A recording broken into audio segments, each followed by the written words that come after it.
Good. I'm actually in Goose Bay now, but I'm getting ready to head down to the South Coast this morning. A couple of issues I wanted to call about. First of all, we ended the Expo Labrador conference yesterday, and of course this was the 28th year for this conference, and it's really resource development, economic development, and industry, and how that impacts Labrador, how it impacts Aboriginal governments, and so on. So I want to say congratulations to the organizers. It was a record year again this year in terms of participation. And I like the way they keep shifting the agenda with what's happening in Labrador. So this year we had a number of companies there that are affiliated with Muskrat Falls, and we had an opportunity to meet with a lot of these people regarding issues we have with the IBAs, with hiring on the site, and so on. And hopefully it will transform into some positive pieces for Labrador. But it's also the opportunity to put the roadmap out there for the next decade and where we're going in Labrador. What are the next big initiatives on the horizon? What are some of the regulatory changes we need to make? So it's not just about what's happening today, but it's learning from what happened yesterday and planning for tomorrow. And it is a great conference. If you ever have the opportunity to attend, I would encourage you to do it. You'll learn so much about Labrador and the culture here and the industry and what's happening on the ground in this part of the province. I really want to go. I asked if I could go this year, to be honest with you. On that front, and I know there's always exciting things happening, and there's big opportunities in Labrador, but when we have the ebbs and flows and the ups and downs, and as people refer to it, the booms and the busts, it's hard to keep people focused on the opportunities and the positive things that can indeed be part of the Labrador landscape. So what's the temperature like up there so far as attitude about business and hope for the future? Because right now when iron ore is in a tough spot, then consequently families are also in a tough spot right along with the price of a ton. One thing's for sure is that we see opportunity around us despite the lot of negative things that are happening right now due to world markets. But we see a tremendous opportunity around us in Labrador. The difficulty for us is always mitigating through the tough periods, which is what we're doing right now. So when you look at regions of Labrador West, where we've seen tremendous downcline in jobs and industry, really there are two things that need to happen to counteract that in the interim. One thing, government should have continued with the transmission line that they were going to build from Muskrat Falls to Lab West. That infrastructure development is still going to be needed in 3 years out when the market rebounds, and it could have offset the economic challenge in the area. The second thing is, if the provincial government and NALCOR was to honor their impact benefit agreements and hire Labradorians that are qualified and still looking for jobs on that project, that in itself would have allowed a lot of people to continue to stay in Lab West, do fly-in, fly-out jobs. Some of them are doing it. We probably have close to 100 people that are working there, but we need more. We have a lot of people working in Shefferville that are doing fly-in, fly-out. But having said that, last night I had an email again from someone in Lab West who's moving to St. John's now to try and find a job. So they're trying to rent their house, they're moving their family, and this is happening every day. So I think the real issue for us is being able to work with all the players to mitigate the impact when downturn starts. But there's so much opportunity still out there. But just one thing on that front, though, Yvonne. It's not only the price of ore; it's the competition for the capital dollars, isn't it? I mean, Alderon, that's where they ran into trouble. It's not that they were focused strictly on the short-term price of a ton of ore, but the ability to get the money to open up. Same thing when we look at Stad Oil and their hopes for Bay du Nord. They all point to the same thing. They're not necessarily worried about the price of a barrel of oil. They're in stiff competition for the big international money required to open up these opportunities, whether it be the Camu project or Bay du Nord. That's not going to be a hurdle that we can easily overcome. And so that's one part of it. Where I was going with that was when we have the uranium finds, and I think there's 7 or 8 different sites all included in one big umbrella, and we've allowed the foreign ownership as we've done with uranium mining in Labrador. How do you feel about that? A lot of Canadians are wary of that, whether it be foreign investment in the oil sands and or in mining here. What's your perspective on the foreign ownership? Well, I guess foreign ownership in the industry development is not a new thing for us in Labrador. It might be a newer thing in other parts of the province, but it isn't for us. When you look at iron ore, this is different, though, right? This is a different issue, though. This time, this is a different percentage of foreign ownership granted by the federal government, right? Well, it is and it isn't, Patty. Let me try and explain in as short a time as I can. Okay.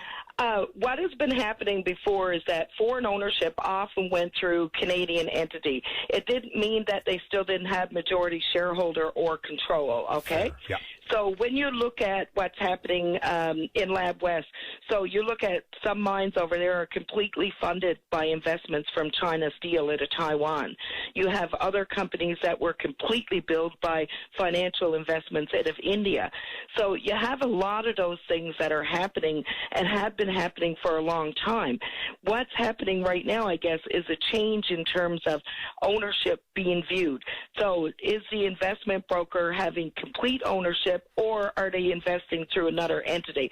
That's where the real change is happening. It's been happening in Western Canada for a while. It's not a new thing in Canada at all.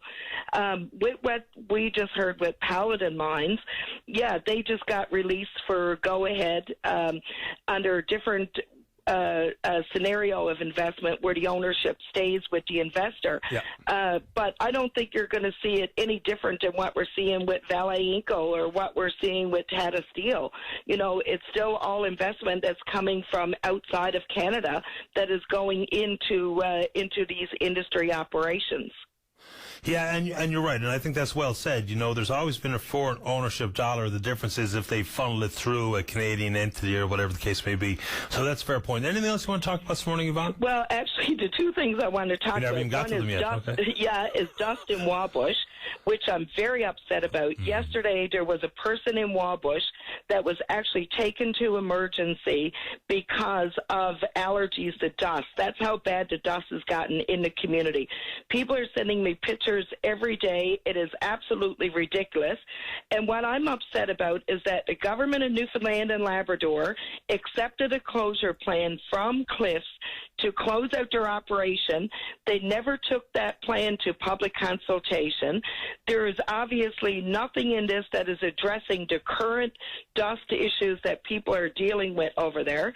And what makes matters worse is Randy Edmonds asked questions in the House of Commons, in the House of Assembly, and the minister said, we're going to deal with this and we'll get back to you in a week. We still haven't had a response. In the meantime, the Premier went into Labrador West and came out, and we still don't have a response. And, they're talking about the remediation project, which is a very small percentage of the work that needs to be done, and we know that remediation is not going to happen until near the end of the summer and into the fall, and it's only partly addressing the problem. So in the meantime, do people in Labrador West have to breathe this dust in for the whole summer? Because if they do, they will literally have to walk around that community with masks on their face. And that is a huge health hazard for the community. And I want to call on the minister again today to either get Cliffs in there to start watering down these areas and controlling the dust problem immediately, or they do it as a government. If they're prepared to let the company off with this and walk away, which is what they did when they accepted the closure plan without any consultation, then they're responsible, and I hold them responsible. The pictures are unbelievable, and it's not just dirt road dust. This is different type of dust that we're talking about that can have a really serious adverse health effect. So this is a big problem. Absolutely. This is not normal dust that you're getting off the road. I live in a community with a gravel road. I know what dust is. I rode a bike in years in dust. Kids are riding bikes in dust today. And we can use calcium on those roads, and we keep that dust down. It controls it. In Labrador West, it's even a different kind of dust, but it can be controlled in the same ways. If they got to water it, they got to put calcium on it, they have to do whatever. It's a responsibility, in my opinion, for the government and Cliffs to make sure that that's done. I mean, I wouldn't want my children out there today going around all summer having to wear a mask on their face because some corporation and some government reneged on their responsibility to keep, healthy controls on the environment. Yeah, no, this is a really serious matter, and more serious than people think. I mean, you have to see the pictures to totally grasp the issue here. It is extraordinary. Someone sent me a picture where they had just ran their finger across their white vinyl siding. Oh, my God. It was absolutely shocking. Is there another issue you want to get to quick before we wrap it up? Well, the only other issue, and this is a federal issue, last week we had a vote in the House of Commons, and you're familiar with the C-NLOPB that we have in Newfoundland and Labrador to, it's a joint management of the oil industry, offshore oil drilling, and so on. A similar board exists in Nova Scotia. And last week there was a motion came to the House of Commons to set up the same process for Quebec, which would be an accord. It would be the Canada-Quebec Offshore Drilling Board. And the NDP voted against it, including Ryan Cleary and Jack Harris. And I'd like to know the answer why they voted against it. Is it because they don't support offshore oil drilling? Because as we know, the NDP do not support industry development. They don't like the oil industry. Well, they don't like pipelines. That's not necessarily true, but anyway, go ahead. Well, they do. They've not supported it since I've been in the House of Commons. Okay. But they did vote against this motion. I'd like to know why they voted against it, because in order for us to advance the Old Harry project, we need to have the Quebec Petroleum Board with Canada established so that the three boards, the Canada-Newfoundland Offshore, the Canada-Nova Scotia, the Canada-Quebec, are all players in what's happening in that oil development. Yeah. And we're unable to move ahead without that. And the other thing is, if they didn't support it, is it because they don't support the C-NLOPB process that we have in Newfoundland and Labrador? Well, but okay. They have a reason for voting against it, and I'd like to know what that reason is. And fair enough, we'd all like to know. I think the old Harry conversation is far trickier than the regulatory body piece. This is going to be beginning and ending with the environmental issue. I mean, and I don't see any other way around it. And that's one of the issues about breaking those regulatory bodies into different branches. And that's part of the concept. And that's what I hear from environmental stewards, activists, and advocates. Yeah. But it's a good question, and I'll see if I can find out the answer to it.